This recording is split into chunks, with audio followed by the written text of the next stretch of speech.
Hello, good beans, and welcome back to Midnight Requiem. Today we'll be talking about Carl Alfalfa Switzer. He was freckled, he was squeaky voiced, he had an uncontrollable cowlick, and he had an impressible personality. When you think of Alfalfa, the images conquer the imagination and the joy in unconfined. His Our Gang appearance have made him an unforgettable part of film history. And his story that is packed with adventures with more than its shares of difficulty. Switzer was born in Paris, Illinois, the youngest of four children born of Gladys Carey Shanks and George Fred Switzer. The eldest brother died in 1922. A sister Janice was born in 1923, and a brother Harold was born in 1925.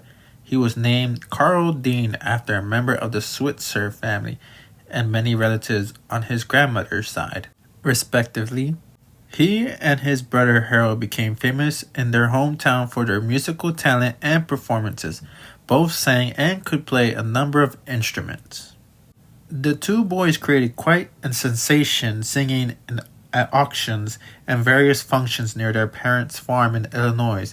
One time, when visiting their grandparents in California, Carl and Harold decided to try their luck at auditioning for Hal Roach's popular Our Gang series. However, the boys had some difficulty getting onto the studio grounds without a pass.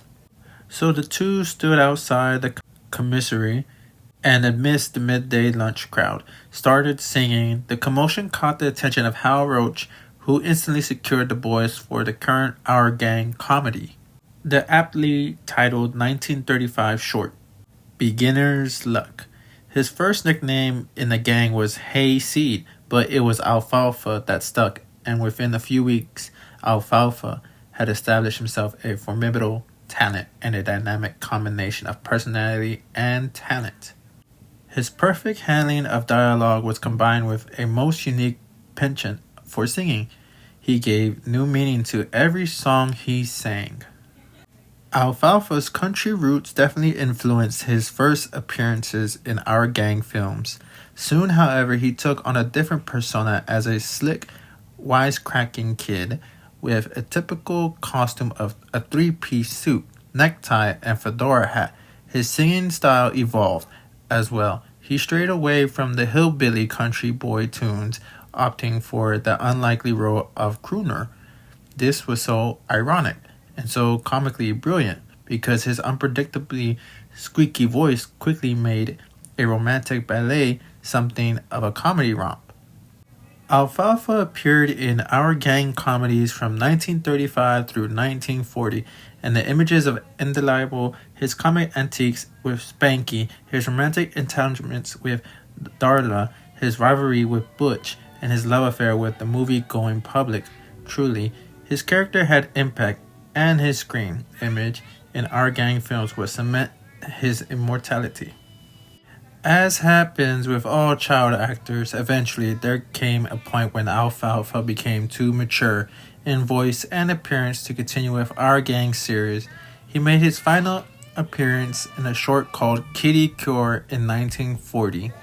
He wanted to continue acting, but encountered a difficult reality of typecasting. People thought of him as that irreplaceable youngster who sang with squeak and had a chunk of hair standing up on end. They were hesitant to think of him as an adult, and this caused a great deal of frustration for Alfalfa, who had no end of challenges finding work.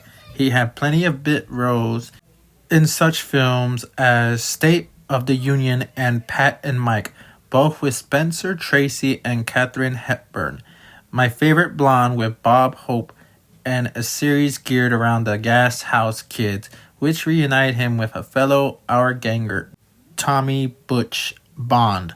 Alfalfa also had a cameo in one of the most famous movies of all time, the 1946 classic It's a Wonderful Life.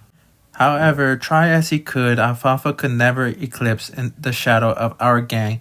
It must have been a huge disappointment to him and his fellow child performers to have remained a perpetual teenagers and not be accepted in the normal process of growing up. Add to this the fact that any producers that he wanted a job from would always ask him to sing off key for them. It was a tremendous source of frustration. Alfalfa had to balance this with reality of needing an income and supplemented his occasional acting jobs by tending bar and serving as a big game hunting and fishing guide in Northern California. In the 1950s, Switzer turned on television between 1952 and 1955. He made 6 appearances on The Roy Rogers Show. He also guest starred in an episode of the American science fiction anthology series Science Fiction Theater and the George Burns and Gracie Allen Show. At 1953 and 1954, Switzer co-starred in 3 William A. Willman directed films, Island in the Sky and The High and the Mighty, both starring John Wayne, and The Track of the Cat, starring Robert Mitchum.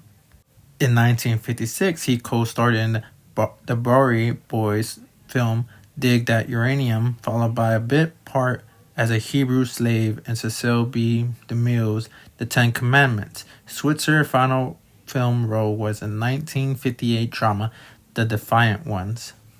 Besides acting, Switzer bred and trained hunting dogs and guided hunting expeditions. Among his notable clients were Roy Rogers and Dale Evans, James Stewart, and Henry Fonda. In his personal life, in early 1954, Switzer went on a blind date with Diantha Collingwood, also known as Diane or Diana. She was the daughter of Lalo and Faye Collingwood. As an heiress to the grain elevator empire, Collingwood Grain, Collingwood had moved with her mother and sister to California in 1953 because her sister wanted to become an actress. Switzer and Collingwood got along well and married in Las Vegas 3 months later. In 1956, with his money running out and Diantha pregnant, his mother-in-law offered them a farm near Pretty Prairie, Kansas. Their son, Justin Lance Collingwood Switzer, later Justin Lance Collingwood Elridge, was born that year. They divorced in 1957. Diantha married Richard Roswell Ross Elridge, who adopted and raised Lance as his own, and had 2 other children by him, son Chris and Lee Elridge. In 1987, former Our Gang co-star George Spanky McFarlane recalled a meeting with Switzer when they spoke about the farm. His words were, "The last time I saw Carl was 1957. It was a tough time for me and him. I was starting a tour of theme parks and county fairs in the Midwest. Carl had married his girl whose father owned a pretty good-sized farm near Wichita. When I came through town, he heard about it and called. He told me he was helping to run the farm, but he finally had to put a radio on the tractor while he was out there plowing. Knowing Carl, I knew that wasn't going to last. He may have come from Paris, Illinois, but he wasn't a farmer. He hadn't seen each other since we left the gang, so we had lunch. We talked about all the things you expect, and then I never saw him again. He looked pretty much the same. He was just Carl Switzer, kind of cocky, a little antsy, and I thought to myself, he hadn't changed that much. He still talked big, he just grew up." In January 1958, Switzer was getting into his car in front of a bar in Studio City when a bullet smashed through the window and struck him in the upper right arm. The gunman was never caught. Later that December, Switzer was arrested in Sequoia National Forest for cutting down 15 pine trees he had intended to illegally sell as Christmas trees. He was sentenced to 1 year probation. Switzer was ordered to pay $225 fine, more than $2,300 today. In the midst of his legal and financial woes, Switzer agreed to train a hunting dog, a trained Walker Coon Hound, for Moses Samuel Bud Stillitz. Stillitz was a longtime friend and sometime business partner whom Switzer had met while working with Roy Rogers on various productions. At the Corriganville Movie Ranch, while in Switzer's possession, the dog ran off to chase after a bear. Stitz was unsympathetic towards Switzer, firm in his demands that the former child star must either return his dog or pay him the equivalent of the dog's value. Unable to produce cash to settle the debt, Switzer took out ads in newspaper and put up flyers offering a reward for the safe return of the animal. Eventually, the dog was located and brought to the bar where Switzer was working at the time. The rescuer was rewarded with $35 in cash and $15 in alcoholic beverages, the equivalent of about $450 in 2020. The loss of his $50 did not sit well with Switzer.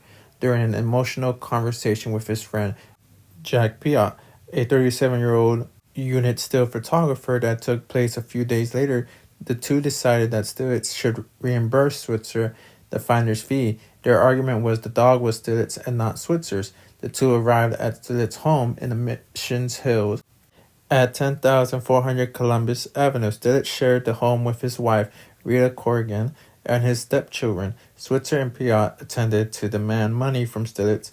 Though differing accounts of the event exist, all agree that Stillitz was struck over the left side of his head with a glass clock. He later retreated to his room to retrieve a .38 caliber revolver, which Switzer wrestled him for. The struggle caused the gun to discharge and almost shoot Tom Corrigan, Stilitz's 14-year-old stepson. Stilitz's account of the event was one of self-defense, testifying that Switzer had banged on his front door yelling, "Let me in or I'll kick in the door." The threat was followed by a struggle that began with one of the men, Switzer or Piot, striking Stillitz with the clock. This prompts Stillitz to retrieve his firearm, which Switzer grabbed for. The gun discharged, accidentally almost shooting Corrigan. Switzer then, according to Stillitz, threatened him with a knife and yelled, "I'm going to kill you." Stillitz fired and shot Switzer in the groin, damaging an artery that caused massive internal bleeding.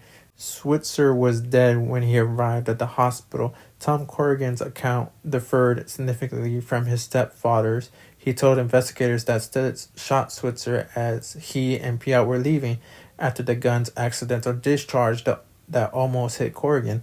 Switzer turned to Piot and said they needed to leave. The two were headed for the door when Stillitz then fired the fatal shot. Switzer never drew a knife, as Stillitz had claimed he had.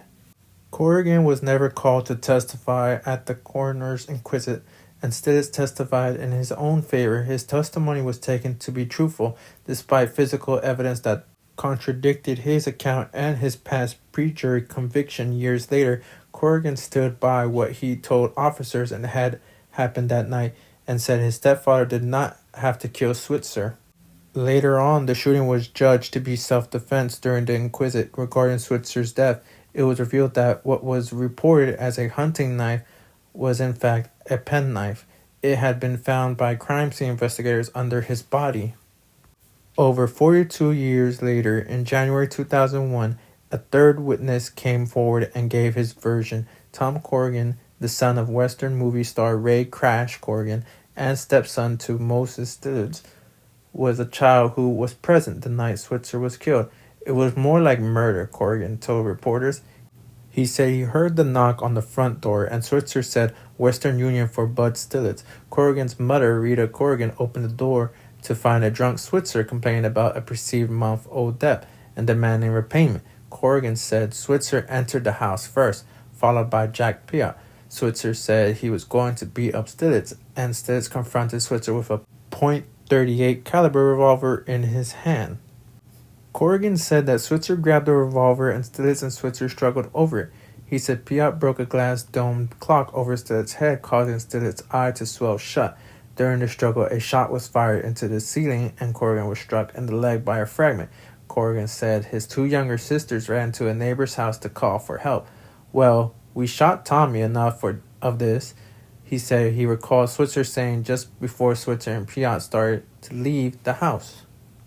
Corrigan said he had just stepped out of the front door when he heard but did not witness a second shot behind him. He said he then turned and saw Switzer sliding down the wall with a surprised look on his face after Stillitz had shot him. Corrigan said he saw a closed penknife at Switzer's side, which he presumed fell out of his pocket or his hand. He said he then saw his stepfather shove Piot against the kitchen counter and threatened to kill him too.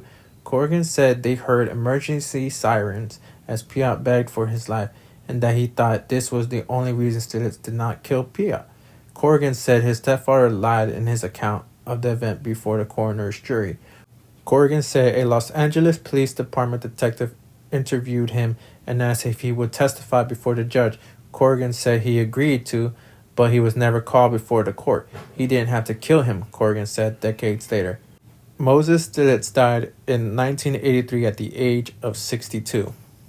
Carl Switzer was buried at the Hollywood Forever Cemetery in Hollywood, California. Because he died the same day as Cecil B. DeMille, his death was received only minor notice in most newspapers, as DeMille's obituary dominated the columns. Switzer had appeared as a slave, uncredited, in the last film for which DeMille was credited as a director, The Ten Commandments.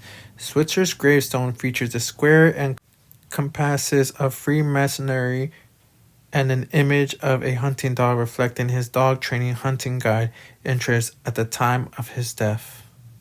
It was a sad and tragic ending to a life that had brought such joy to so many. Alfalfa was just 31 years old at the time of his death. We who are fans choose to remember not the conflict and the hardships, but the happiness and enjoyment that emanated from the life of Carl Alfalfa Switzer. We recall with smiles and laughter the comedy of our gang, knowing that these talented youngsters headed for so long by wacky Alfalfa will remain legends in the world of cinema forever. Let me call you sweetheart. I'm in love with you. Let me hear you whisper that you love me too. As always, my good being, be loving and caring to each other. Please make sure to like the video, subscribe, and leave comments. Have a wonderful day.